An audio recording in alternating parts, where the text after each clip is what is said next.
കൊടുക്കട്ടെ ആന്റി, നല്ല കാര്യമല്ലേ. രഘുവേട്ടനെ എങ്ങനെയെങ്കിലും രക്ഷപ്പെടുത്തേ. രഘു രക്ഷപ്പെടുമെങ്കിൽ നന്നായിരുന്നു. അവൻ ഇതുവരെ ഏതെങ്കിലും ഒരു സ്ഥാപനം തുടങ്ങിയിട്ട് പച്ച തൊട്ട ചരിത്രം ഉണ്ടോ മഞ്ചാടി? എപ്പോഴും ഒരു മനുഷ്യൻ ഒരുപോലെ ഇരിക്കണമെന്നില്ലല്ലോ. രഘുവേട്ടന്റെ ടൈം നന്നായി കാണും. അതുകൊണ്ടല്ലേ അച്ഛൻ ആഭരണം പണയം വെച്ച് പണം കൊടുക്കുന്നത്. അത് രഘുവിന്റെ സമയം നന്നായതുകൊണ്ടല്ല, അനന്തം മാഷയുടെയും പെൺമക്കളുടെയും സമയം മോശമായതുകൊണ്ടാ. ദേ, നിങ്ങൾ 5 മക്കൾക്കും തുല്യമായിട്ട് വീതിച്ചു കിട്ടേണ്ട ആഭരണമല്ലേ മഞ്ചാടിയത്? ബാക്കിയുള്ളവരൊക്കെ അവിടെ ചെന്ന് വഴക്കുണ്ടാക്കിയെങ്കിലും കുറച്ചൊക്കെ മുതലാക്കും. നിനക്കായിരിക്കും ഒന്നും കിട്ടാതെ പോകുന്നേ. ഞാൻ എന്റെ വീടും വീട്ടുകാരെയൊക്കെ ഉപേക്ഷിച്ച് ഇറങ്ങി വന്നല്ല ആന്റി. എനിക്കൊന്നും വേണ്ട, എന്റെ ജീവനെ തിരിച്ചു കിട്ടിയാൽ മാത്രം മതി. അതൊക്കെ നിനക്ക് ഇപ്പൊ തോന്നും. ഇനി ജീവൻ തിരിച്ചു വന്നാലും നിനക്ക് ജീവിക്കാൻ കാശ് വേണ്ടേ മോളെ? അത് നീയേ ഞാൻ പറയുന്ന പോലെ നിന്നാ മാത്രം മതി. നിനക്ക് അവകാശപ്പെട്ടതൊക്കെ ആന്റി വാങ്ങിച്ചു തരാം. ആ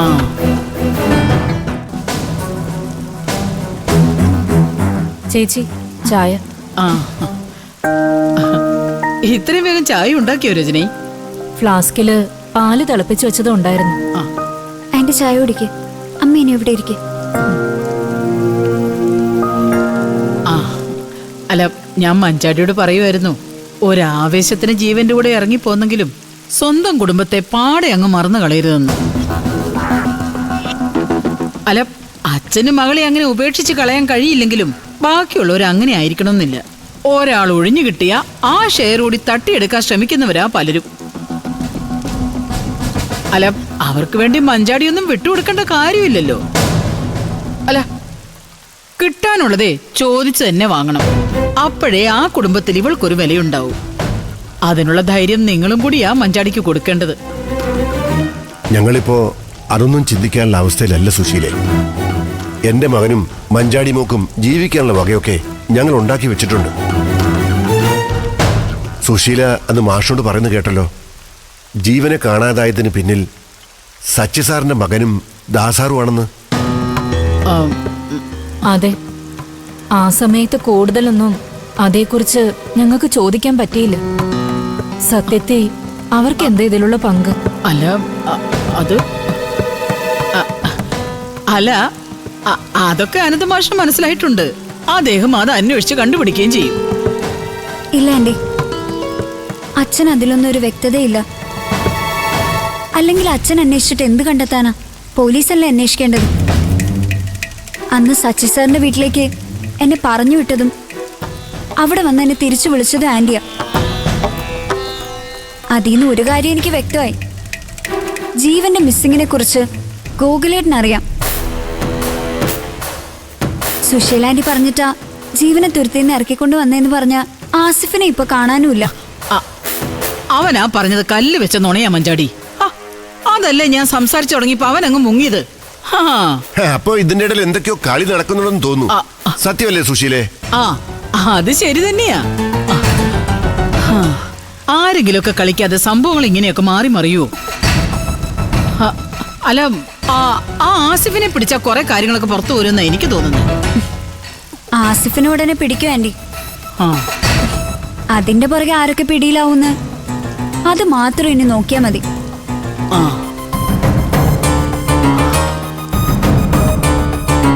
അയ്യോ രവിയേട്ടാ, എനിക്ക് സഹിക്കാൻ വയ്യ. അയ്യോ, പെയിൻ താങ്ങാൻ പറ്റുന്നില്ലേ രവിയേട്ടാ? നിങ്ങൾ സുശീലാന്റി വിളിച്ചില്ലേ? ഞാൻ വിളിച്ചു. സുശീലാന്റി ഇവിടെ അടുത്തെവിടെ ഉണ്ടായിരുന്നു. മാത്രമല്ല അവരിത് ഇങ്ങോട്ട് വന്നോണ്ടിരിക്കുക. സുശീലാന്റി വന്നതുകൊണ്ടൊന്നും വേദന മാറില്ല. മോളൊന്ന് എഴുന്നേറ്റേ. എഴുന്നേക്ക്. ഈ ചൂടുകൊണ്ട് ഊതി കുടിക്കും. ഇനി ഗ്യാസിന്റെ വല്ലതും ആണെങ്കിൽ മാറിക്കോളൂ. എന്താ കുഞ്ഞമ്മ കൂടെ കൂടെ ഇങ്ങനെ വരുന്നേ? ശ്രദ്ധ കുറവുകൊണ്ട് തന്നെ, അല്ലാതെ വേറെന്താ? മൂത്തോര് പറയുന്നത് ഒന്നും കേൾക്കില്ലല്ലോ. എഴുന്നേറ്റിരിക്കും. നിർത്തുന്നുണ്ടോ കുഞ്ഞമ്മേ? ഇവിടെ വേദന സഹിക്കാൻ വയ്യാതിരിക്കുമ്പോഴാ. ഞാനൊന്നും പറയുന്നില്ലേ. ആപത്തൊന്നും വരുത്തല്ലേ എന്ന് ദൈവത്തോട് പ്രാർത്ഥിക്കാം. അതല്ലേ എനിക്ക് പറ്റൂ. രവിയേട്ടാ, നമുക്ക് ഹോസ്പിറ്റലിൽ പോവാം. എനിക്ക് അങ്ങനെയൊന്നും പറയല്ലേ ഹർഷ. തോന്നേ. അയ്യോ, നിനക്കൊന്നും നമുക്ക് ഹോസ്പിറ്റലിൽ പോവാം. എന്താ എന്താ എന്താ പറ്റിയത്? എനിക്ക് വയ്യ ആന്റി. പേടിക്കാതിരിക്കുക. എനിക്ക് പേടിയാവോ? പേടിക്കാതിരിക്കുക ഹർഷേ. പേടിക്കാതിരിക്കുക ഹർഷ, ഒരു കുഴപ്പമില്ല. എന്താ കുഞ്ഞമ്മേ പെട്ടെന്ന് ഇങ്ങനെ വരാൻ? എനിക്കറിയില്ല എന്റെ സുശീലെ. സമയത്തിന് ആഹാരം കഴിക്കാൻ പറഞ്ഞ കഴിക്കില്ല. കൂടെ കൂടെ കോണിപ്പടി കേറി ഇറങ്ങുകയും ചെയ്യരുതെന്ന് പറഞ്ഞ അതേ ചെയ്യും.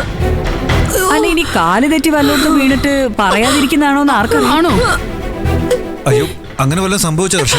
ദേ, എന്തെങ്കിലും ഉണ്ടെങ്കിൽ തുറന്നു പറ. അയ്യോ ഇല്ല രവിയേട്ടാ, നമുക്ക് ഹോസ്പിറ്റലിൽ പോവാം. ആന്റി, അതാ നല്ലത്. ശരി ശരി പോവാം. രവി വേഗം വണ്ടി എടുക്ക്. അതോ വേറെ ടാക്സി വിളിക്കണോ? വേണ്ട, ഞാൻ എടുത്തോളാം ആന്റി. ചെല്ലേ. തന്നെയല്ല, ടാക്സി ഇവിടെ എത്താൻ ഒത്തിരി സമയം എടുക്കും. എന്നാ ചെന്ന് വേഗം വണ്ടി എടുക്ക്. ഞാനും കുഞ്ഞമ്മയും കൂടി ഹർഷ അങ്ങോട്ട് കൊണ്ടുവരാം. ശരി, വേഗം ചെല്ല്. വാ. അമ്മേ, അയ്യോ മെല്ലെ.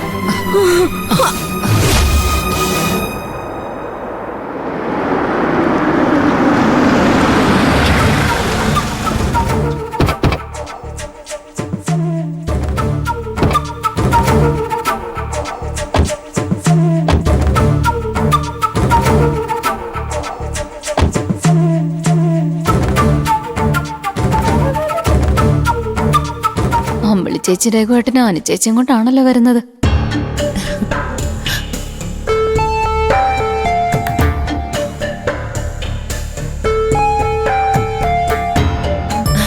നിങ്ങളൊക്കെ എപ്പ എത്തി?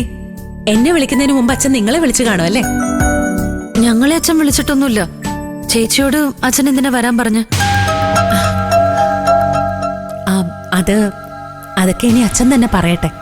എന്തായാലും ഫാദേഴ്സ് ഡേ ആയിട്ട് എല്ലാവരും വന്നല്ലോ. അതെ അതെ, ഞങ്ങള് ഫാദേഴ്സ് ഡേ ആയിട്ട് അച്ഛനെ കണ്ടൊന്ന് വിഷ് ചെയ്യാന്ന് കരുതി വന്നതാ.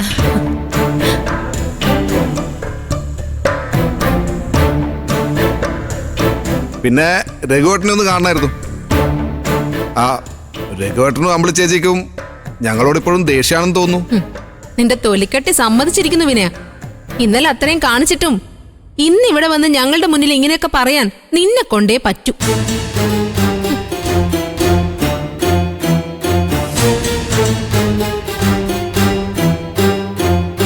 രഘുവേട്ടാ,